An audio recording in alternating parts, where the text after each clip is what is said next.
What's up guys, welcome back to our podcast. Kali ini kita membicarakan soal review El Clasico. And kali ini ada Eki, editor kita. And I'm gonna start sama Eki dulu. Eki, what happened yesterday? Biasa sih, maksudnya seperti kedugaan kita kemarin. Barcelona bisa menang gitu, Barcelona main lebih baik gitu, dan Madrid sebenarnya juga main bagus lumayan gitu, tapi mereka banyak buang peluang ya, terutama mungkin fans Madrid bakal marah-marah lagi sama Gareth Bale gitu, karena dia dua kali ya buang peluang emas gitu, jadi ya seperti yang kita duga kemarin lah gitu. So kalau ada game epic, kemarin tuh game epic banget El Clasico apa enggak? No. Jadi kayak apa? Justru malah apa ya? Bagus tapi ya sesuai ekspektasi minimal gitu. Tapi nggak sehebat El Clasico mungkin kayak tahun-tahun sebelumnya kali gitu. Oke, so nggak epic banget ya. Oke, Put, what happened man? What's going on? Apa yang lo lihat kemarin? Gue cukup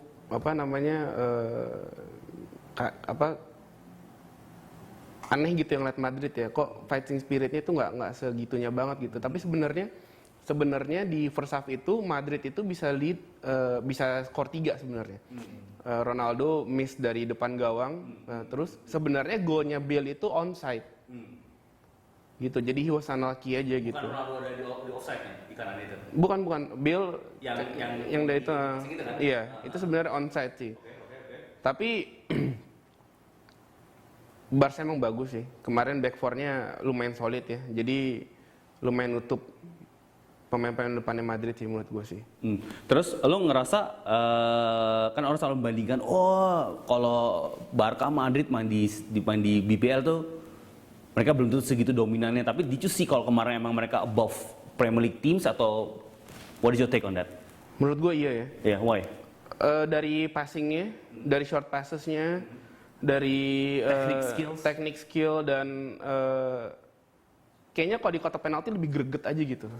Kayak lebih greget untuk mau Emang nafsu nendang gitu ya? Iya, tapi rapi gitu. Jadi kayak kalau gue lihat itu di La Liga tuh kayak banyak 1-2 di penalty box gitu kan.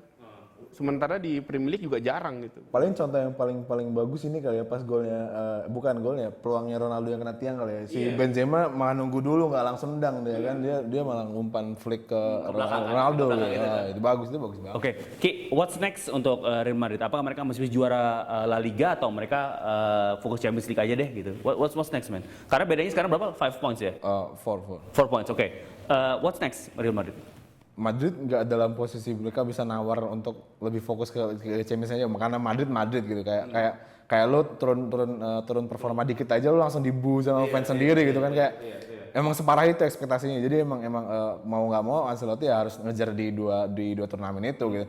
Tapi masih ada lah peluang buat Madrid, cuma 4 poin gitu, dan kayak kalau kita berkaca kayak musim lalu yang atau Atletico jadi juara itu kan kayak gila gitu ya. Jadi mungkin masih bisa lah Barca kepleset 1-2 kayak lagi, dan Champions mereka pun masih punya peluang besar gitu.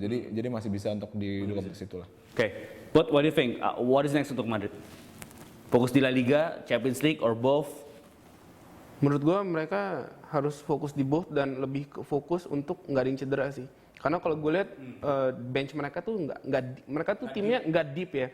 Kemarin How come Madrid nggak deep benchnya? This is Real Madrid. Makanya itu dia, gue bingung kemarin kayak Jesse Rodriguez gitu, kayak You don't know those players gitu ya? well I do know, I kinda know them, tapi mereka nggak yang kayak Not those superstars gitu ya? nggak kayak Man United ada Falcao, ada Di Maria kayak gitu? Gitu. kayak kalau kita lihat Chelsea kan gila, benchnya tuh oke banget gitu kan. Jadi ya menurut gue sih Kiper cadangannya aja sih itu ya, si Peter Cech ya? cek gitu kan cadangannya. Jadi ya menurut gue sih kalau Madrid sama Barca stay off the injury problem sih mungkin mereka bisa oke lah. Oke, so do you mean Barca benchnya lebih bagus? Do they have a better bench? No, they don't. Sama, menurut gue mereka nggak deep juga squadnya. Yang first 11 tuh wow banget, tapi menurut gue dari bench itu nggak ada yang bisa kayak game changing player gitu, menurut gue nggak ada sih. They don't have that gitu ya? Oke, Ki, I wanna ask you sekarang, siapakah pemain terbaik dan terburuknya Real Madrid kemarin? Madrid terbaik Masih Benzema menurut gue. Main dia mungkin nggak golin tapi dia mainnya bagus banget gitu. Terburuk sih Gareth Bale kalau bisa nyetak gol 2 atau 1 minimal bisa mengubah pertandingan sih itu. Jadi Gareth Bale. Put, siapa pemain terbaik Barca dan terburuk Barca? Pemain terburuknya Daniel Alves. Daniel Alves? Daniel Alves? Bukan Neymar. Bukan. Are you sure dia di depan gawang he had 2 chances loh. Itu menurut gua Neymar depan gawang dia kaget bolanya ada di dia nggak nyangka bola bakal nyampe ke dia. Tapi throughout the game dia mainnya bagus. Dan pemain terbaik Barca menurut gua kemarin adalah Suarez. Why Suarez? Karena kontrol dan finishingnya gila banget. Menurut gue itu hebat banget. Maksudnya the other players di midfieldnya memang mereka main bagus, tapi ya mereka dia just being Barcelona aja gitu kan.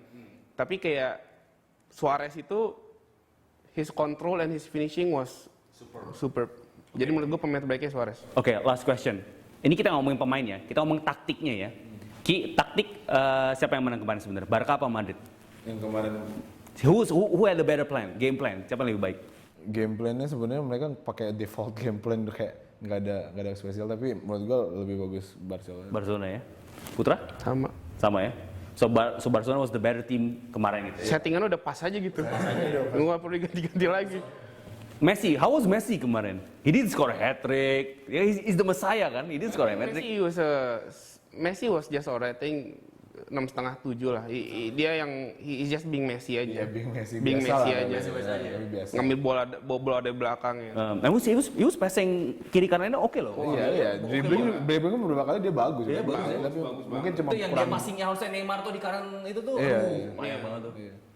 Oke, cuma kurang gol aja sih dia. Gol aja. Oke, Putra Eagles, thank you for watching and see you next time.